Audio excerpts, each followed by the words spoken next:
Hello everybody, आज हम comparison करने वाले हैं between Maruti Baleno and Maruti Celerio. अब मेरे को मालूम है कि दोनों सेम सेगमेंट की कार्स नहीं है, ये इससे 2-3 सेगमेंट ऊपर है, लेकिन अगर आप इसका टॉप मॉडल ZXi और इसका बेस मॉडल सिग्मा कंपेयर करोगे तो उसकी प्राइसिंग में कुछ 40-50 हज़ार का डिफरेंस आ जाता है। और इसमें अगर आप डिस्काउंट के लिए जाओगे, मारुति से जोर ज़बरदस्ती करोगे तो और डिफरेंस और भी कम हो सकता है। तो वही आज हम देखेंगे कि दोनों के कंपैरिजन में। और हाँ, ये इसका ZXi वेरिएंट है और ये इसका सिग्मा वेरिएंट नहीं है, ये जेटा वेरिएंट है, लेकिन हम इसको सिग्मा के हिसाब से ही ट्रीट करेंगे। ऐसे ही हम देखेंगे जैसे कि ये सिग्मा है, क्योंकि देखो डायमेंशन सिग्मा जैसे ही, इसके इंजन भी सेम है, जस्ट फीचर्स का फ़र्क है। तो वो भी हम डिस्कस करने वाले हैं कि क्या इसमें मिलता है जो इसमें नहीं मिलता, and vice versa. Front look दोनों कार्स की आप देख सकते हो कुछ ऐसी है। सेलेरियो में आपको नॉर्मल हैलोजन लैम्प मिलता है, पूरा हैलोजन का सेटअप है। नीचे आपको फॉग लैम्प नहीं मिलता, इसके ऊपर वाले वेरिएंट में आपको मिलता है ZXi में। और इस तरह से कुछ आपको ग्रिल मिलती है विथ क्रोम। बलेनो का अगर फ्रंट देखोगे, ये जेटा वेरिएंट है इसलिए इसमें प्रोजेक्टर है, लेकिन सिग्मा में भी उसी की तरह हैलोजन लाइट्स मिलते हैं, उसमें भी फॉग लैम्प नहीं मिलते। और उसके ग्रिल में भी ये क्रोम का पार्ट नहीं है, ये फुल जस्ट ब्लैक होके आता है। तो इस तरह से दोनों का फ्रंट है। अगर आप हाइट की बात करें तो अब कैमरे में कितना समझ में आ रहा है पता नहीं, लेकिन सेलेरियो काफ़ी ऊंची है बलेनो से, एटलीस्ट दिखने में तो वही है। साइड की तरफ बढ़े, अगर व्हील साइज़ की बात करें तो सेलेरियो ZXi में आपको 14 इंची के टायर्स मिलते हैं, उधर बलेनो सिग्मा में आपको 15 इंची के टायर्स मिल जाते हैं। सेलेरियो में आपको टर्न इंडिकेटर्स यहीं पे मिलते हैं, लेकिन बलेनो के आपको सिग्मा में इधर मिलते हैं, डेल्टा ऑनवर्ड्स इधर से मिलना स्टार्ट हो जाते हैं। लेकिन सिग्मा अगर आप लोगे तो फेंडर पे मिलते हैं। डोर हैंडल्स इसमें भी बॉडी कलर्ड मिलते हैं, इसमें भी बॉडी कलर्ड ही मिलते हैं। ये क्रोम है क्योंकि ये जेटा है। मैं जो भी बताऊंगा सिग्मा के हिसाब से, ठीक है। तो यही इसका कुछ साइड है, बाकी कुछ नहीं है। इसमें भी कोई रिक्वेस्ट सेंसर नहीं है और सिग्मा में भी कोई रिक्वेस्ट सेंसर नहीं है। एंटेना इसमें आपको इस तरह का मिलता है और उसमें भी छोटा सा एंटेना मिलता है सामने की तरफ। पीछे की लुक देखें तो इस तरह से आप देख सकते हैं बलेनो और सेलेरियो में। देखो बलेनो सिग्मा में क्या डिफरेंट है, ये जो क्रोम का पार्ट है वो सिग्मा में नहीं रहता और ये वाइपर आपको सिग्मा में नहीं मिलता, बाकी फुल ये डिट्टो सेम है। तो पहले सेलेरियो से शुरुआत करते हैं। आपको इस तरह से विंडशील्ड मिल जाता है, इधर आपको वाइपर मिलता है विथ वॉशर, और ऐसी कुछ आपको इसकी लुक मिलती है। कोई सेंसर वगैरह इसमें खैर नहीं है, ना ही कोई कैमरा है। उस तरफ बलेनो में आपको सिग्मा में वाइपर नहीं मिलता है, जस्ट आपको विंडशील्ड मिलता है और उसमें भी आपको 4 सेंसर्स मिल जाते हैं, लेकिन कैमरा आपको नहीं मिलता। बूट स्पेस की बात करें तो दोनों का बूट खोल लेते हैं पहले।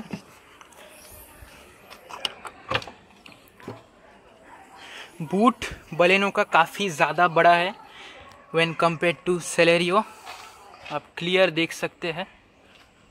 इस तरह से बूट खोल के दोनों कार्स ऐसी लगती है। अब काम करते हैं, बूट बंद करके अंदर चलते हैं।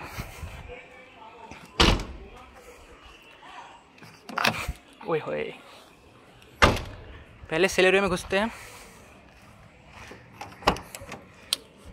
सेलेरियो ZXi में इस तरह से आपको मिलता है ड्राइवर डोर, इधर आपको ORV में कंट्रोल्स मिल जाते हैं, इधर आपको चारों पावर विंडोज़ मिलते हैं।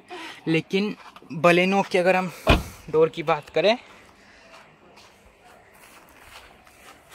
सिग्मा का बता रहा हूँ, सिग्मा में आपको ना ही ORV में कंट्रोल्स मिलते हैं, ना ही चारों पावर विंडोज़, आपको जस्ट 2 पावर विंडोज़ मिलते हैं। ये पार्ट इसका ब्लैंक रहता है।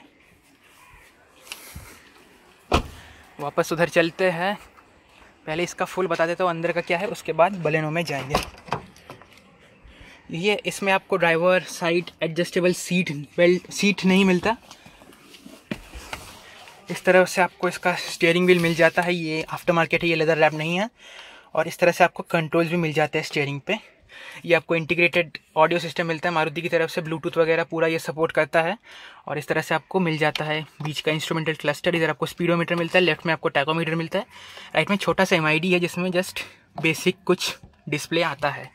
AC आपको मैनुअल मिलता है, कोई ऑटोमेटिक AC नहीं मिलता। गियर नॉब कुछ इस तरह से आपको मिलता है, इधर आपको ग्लव बॉक्स भी मिल जाता है इसमें। और इसका जो इंटीरियर है वो डुअल टोन में है, ब्लैक और बीच में आपको सिल्वर इंसर्ट भी देखने को मिलता है। ऊपर आपको इस तरह से डे एंड नाइट IR भी मिल जाता है, इधर आपको लाइट भी मिल जाता है। अब स्पेस वगैरह की बात करेंगे, किसमें कितना स्पेस है, इसको मैंने अपने हिसाब से एडजस्ट कर लिया। 6 फीट हाइट है मेरी। तो चलो पीछे बैठते हैं, उसके बाद हम बलेनो में जाएंगे।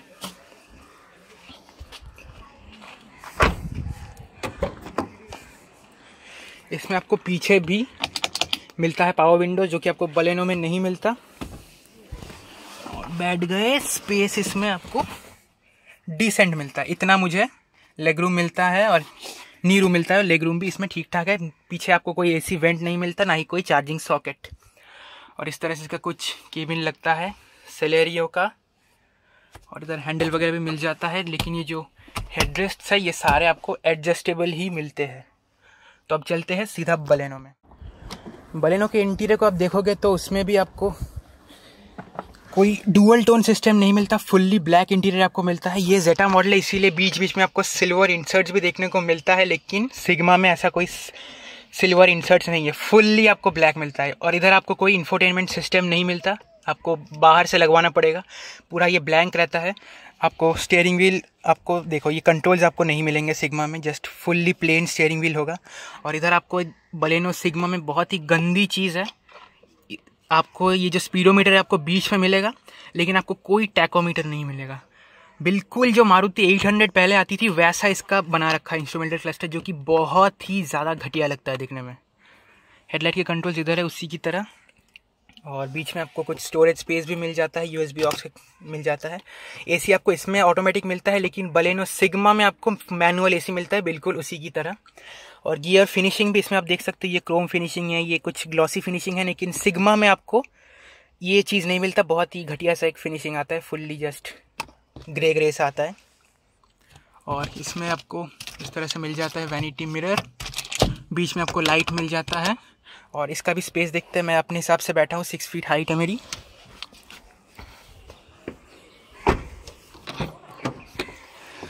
पीछे आपको पावर विंडो नहीं मिलता बलेनो सिग्मा में, आपको हाथ से वो मैनुअल मिलता है। अंदर बैठते हैं। अब भाई साहब स्पेस देखो कितना ज़्यादा मेरे को नीलू मिलता है, उसमें इतना सा मिलता था। स्पेस भाई बहुत खतरनाक है इसमें, बहुत ही कतल लेवल का स्पेस। ये देखो कितना मैं फैल के बैठा हूँ भाई, कितना, देखो जस्ट देखो, ये बहुत कंफर्टेबली बैठा हूँ। जितना भी आपको हाइट और लेग रूम में आपको कोई दिक्कत नहीं होगी। लेकिन हाँ ये बात है, मुझे हेड रूम इतना मिल रहा है जो कि सेलेरियो में थोड़ा ज़्यादा मिल रहा था। इसमें आपको बलेनो सिग्मा में ये आर्मरेस्ट नहीं आता, लेकिन आपको ऐसा एक चार्जिंग सॉकेट मिल जाता है। और ये जो लाइट देख सकते हो ये आपको बलेनो सिग्मा में नहीं मिलेगा, आपको जस्ट आगे की तरफ लाइट्स मिलेंगी। इसमें भी सेलेरियो की तरह खाली है। अगर इंजन की बात करें तो सेलेरियो में आपको 3 सिलेंडर इंजन मिलता है, और आपको 1 लीटर का इंजन मिलता है। वही आपको बलेनो में 4 सिलेंडर इंजन मिलता है और 1.2 लीटर का इंजन मिलता है। भाई पावर के हिसाब से अगर आप देखोगे तो ये इससे कई ज़्यादा पावरफुल है, बहुत ही ज़्यादा इसमें पावर है कंपेयर टू दिस। माइलेज इसमें थोड़ा बेहतर मिलेगा, लेकिन पावर में ये। तो फाइनल कंक्लूजन में आते हैं कि आपको 6 से 6.5 लाख के बीच में अगर आपका बजट है, तो इन दोनों में अगर आप कंफ्यूज हो आपको मारुति ही लेनी है, तो आपको कौन सी लेनी चाहिए? क्या आपको एक कम सेगमेंट की गाड़ी का टॉप मॉडल लेना चाहिए, या फिर आपको एक बड़ी सेगमेंट की गाड़ी का बेस मॉडल लेना चाहिए? पर्सनली मेरे से पूछो तो मैं भाई एक ऊंची सेगमेंट की गाड़ी का बेस मॉडल लूँगा। मैं जो फीचर्स इसमें ज़्यादा है, मैं जो पॉसिबल है वो मैं आफ्टर मार्केट लगवा लूँगा, या फिर शोरूम से जो भी हो। लेकिन मेन मैटर करता है मेरे लिए भाई ड्राइविंग डायनामिक्स इसके कई ज़्यादा अच्छे हैं बलेनो के, इससे बहुत ही ज़्यादा। इसमें आपको माइलेज थोड़ा सा बेहतर मिलेगा, जस्ट मार्जिनली, लेकिन पावर इसमें बहुत ज़्यादा है। ब्रेकिंग इसकी अच्छी है, गियर शिफ्टिंग दोनों में स्मूथ है, लेकिन इसकी ज़्यादा है। स्टीयरिंग रिस्पॉन्स इसका ज़्यादा है, हाई स्पीड स्टेबिलिटी इसकी ज़्यादा है, फिर टॉप स्पीड, एक्सेलरेशन, पिकअप, सब कुछ इसमें ज़्यादा है। तो मैं इसको ही लूँगा। तो अगर आपको ये वीडियो पसंद आए तो लाइक ज़रूर करना, और ऐसी वीडियोस देखने के लिए चैनल पे सब्सक्राइब भी कर देना।